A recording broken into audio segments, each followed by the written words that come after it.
today's vlog, ayan, meron tayong copy kasi meron itong kinalaman sa aking damit. Ayan, for sure alam nyo na sa title. Pero ayun nga guys, dahil medyo malapit na rin ang Halloween. Ayan, kaya naka-orange ako guys. Kaya ito ang ating story time ay tungkol sa mga nakakatakot na nangyari sa akin. Yun ang ating Halloween edition. So ano pang hintayin natin? Let's go! So ang ating unang kwento dito guys ay tungkol sa katok. Yan, nak. Yan guys. So nung grade 1 ako, nag-goot ako. Nagpaalam ako sa aking advisor. Sabi ko magugas ako ng kamay. So pinayagan naman niya ako. So nung pumunta na ako ng CR, meron ako nabutan na advisor ko noong pala, nung Prep B. So syempre, ginreat niya ako dahil kilala naman niya ako kasi nga, student niya nga ako noon.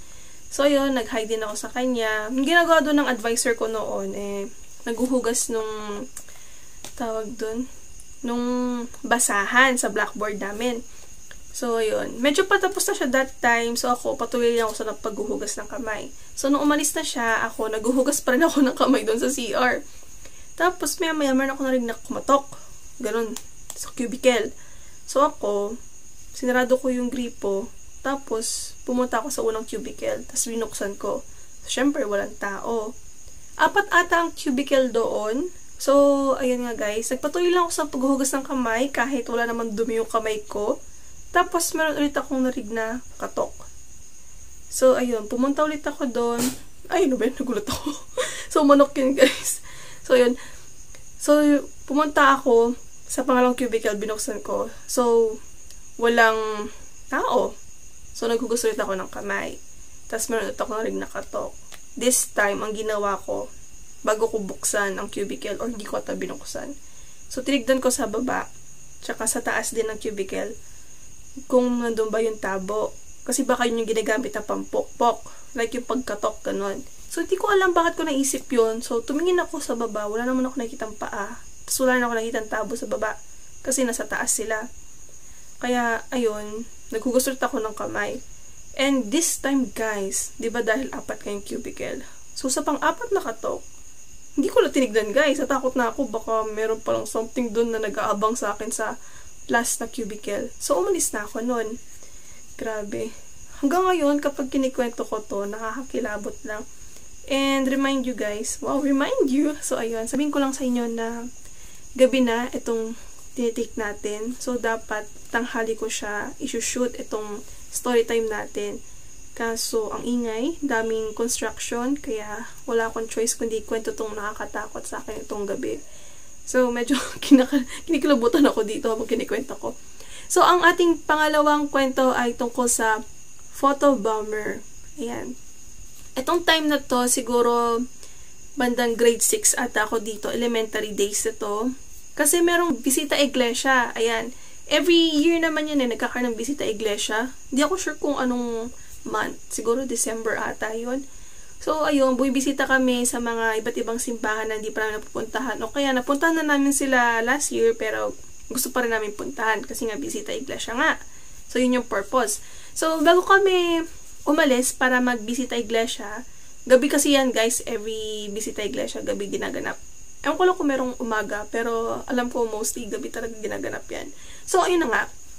Bago kami umalis, ayun, ginamit ko yung cellphone ko. Ayan, nag-group picture kami dyan sa tapat bahay. Ayun, tapat bahay namin that time, walang nakatira. So, ayun, kaya feel free lang kami nagpipicture sa harap nila. Kasi ang ganda talaga ng bahay na yan, guys. As in, ang ganda lang talaga tignan. So, parang aesthetic ang tignan. Ganun, ang yaman mong tignan kapag tinignan mo yung picture. So, may mga selfie kami, ganyan. Tapos, meron din kaming group picture. Ilang kami dito. Ako, si Vienna, si Ate Clisha, si RD, tsaka si Jania. So, kaming 5. Sila RD tsaka Jania that time, sobrang bata pa nila. Ayaw namin silang isama sa picture, sa group picture namin nila, Vienna tsaka Ate Clisha. Paano kasi ang gugulo nila, guys? Alam nyo naman pag bata, diba? Ang gulo. Kasi sinasabi namin sa kanila na sa next picture, sama kayo, pero ngayon kami munang 3. So, sila pumayag naman, okay. So, ayun, nagpicture na kami dun sa bandang gate. So, mga ilang years na nakalipas, mga bandang junior high na to, hindi ko sure kung anong grade ako, basta sa junior high. O de, binuksan ko yung luma kong cellphone. Kumbaga sa Nokia pa kami noon, touchscreen na Nokia. Hindi ako sure kung first yun na touchscreen. So, ayun, doon kami nagpicture. Tapos yung memory noon sa Nokia ko, nilagay ko siya doon sa parang bagong phone ko na Lenovo. So, ayan, tingin-tingin lang ako sa mga memories nung doon sa phone ko na Nokia kasi nga, diba, nakakamiss ng, yung feeling, parang nostalgic feels, ganon. Tapos, nakita ko yung mga pictures namin sa Bisita Iglesia.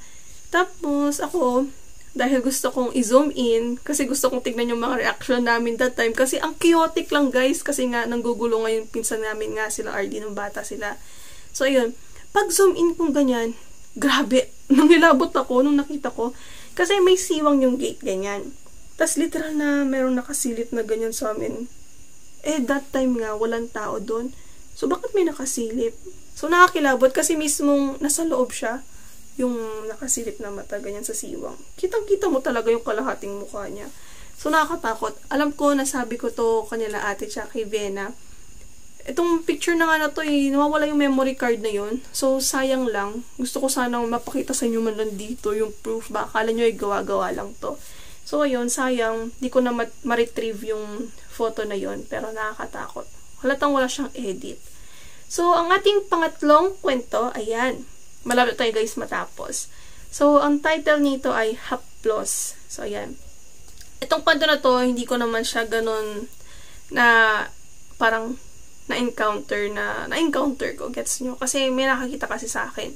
So, kung nandun ako sa mother side, doon ako nagbabakasyon minsan nung bata ako. So, natutulog ako that time sa kwarto. So, yung kwarto na pinagtutulugan ko lagi doon sa mother side, kasama ko doon natutulog si lola ko sa Italy. So, kapag umuwi siya, doon ako natulog. Pero kahit hindi siya umuwi, doon pa rin ako natutulog. So, ayun. Bali, may occasion noon. Tapos, maaga akong natulog that time kasi nga bata. So, ayun. Kailangan ko talaga matulog na maaga. And then, yung tita ko, hindi ako sure kung sinong tita ang nakakita. Basta pumasok siya sa kwarto para meron natin siyang kukunin or magsi-CR doon sa loob. Tapos, ayun na nga. Nung lumingon siya sa akin, dahil nga siguro titignan niya ako kung natutulog na ba ako. So, ayun, meron daw siya nakita na meron daw humahaplos sa akin. So, parang nakita daw niya si mama ko. So, sa mga hindi nakakaalam, wala na si mama ko noong 2 years old ako dahil sa colon cancer. So, ayun na nga guys, meron daw humahaplos sa aking buhok. So, itong kwento na to, parang hindi ako ganun masyadong nag-goosebumps. So, parang hindi ko sure kung talagang si mama ko ba yun. Kung si mama ko, parang okay, sige, maayos naman. Parang tanggap ko na parang, wow, so parang nandito talaga si mama na ginagabayan ako ganyan tumatabi sa akin. Pero kung ibang, gumagaya lang na parang si mama ko, parang, oh shucks. Iba ng usapan yun, guys. So, itong ating pang-last, ayoko nga itong ikwento kasi medyo dito sa bahay nangyari yun. Pero hindi naman ako natatakot kasi hindi naman sila nananakit. So, itong kwento natin, ang title niya ay Copycat. Ayan. Ito guys, natutulog ako dito, okay? Umaga to. Hindi ako sure kung anong oras. Basta, ayun. Medyo half-conscious na ako that time kasi merong tumatawag kay lola ko. Kasamahan niya sa simbahan. So, ayun, tinatawag niya yung pangalan ni lola. So, sabihin na lang natin kung ari. Lola, lola, lola, ganyan. Kasi ayoko sabihin yung pangalan ni lola ko dito. So, lola na lang. Lola ko na lang yung term natin, okay, sa name ni lola. So, ayun, tinatawag siya. Tapos, ako, nagigising na ako that time kasi nga, sumisigaw nga siya kasi tinatawag nga niya si lola ko. Yung alam ko, si lola, kada umaga kasi, nandyan siya sa kanilang kapatid. Wait lang, rephrase ko guys. Si lola ko, lagi siyang pupunta sa kapatid niya, kay lola tita. So, ayun. So, wala dito si lola, alam ko. Pero dahil nagigising na nga ako, dahil nga sa tinatawag nga si lola ko, yung pangalan niya. So, yun. Then, meron ako narinig na merong nagsalita na parang, oh, may gumanon. Parang sumagot. Tapos, itong kasamahan ni lola, bigla na lang umalis. So, ayun. That time, kahit half-conscious ako, parang napaisip ako na, nandito ba si lola or ibang tao yun, ganun. So, nung gising na talaga ako, so, syempre, nagpo-phone lang akong ganyan. So, narinig ko yung gate na bumukas. So, ayun, alam kong dumating na si lola. So, kinento ko sa kanya yung narinig ko. Tapos, sabi sa akin ni lola, ay, nagkasalubong kami nung kasamahan ko. Tapos, meron din siyang narinig na nagsabi ng oh. So, parang, ayun. dito kasi sa bahay namin, guys. Syempre, hindi nyo naman maiwasan kahit sa ibang bahay din. Panigurado, merong mga ibang nakatira din, 'di ba? Ganyan. So, yung sa amin kasi nanggagaya. So, hindi naman sila nananakit, which is good. So, para sa akin, okay lang. Basta wag lang silang manakit sa amin, ganyan or what.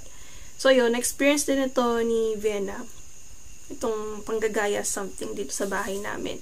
So, yun, medyo creepy lang na hindi. Inaano ko na lang, ganyan na lang. Hindi ko na lang pinapansin.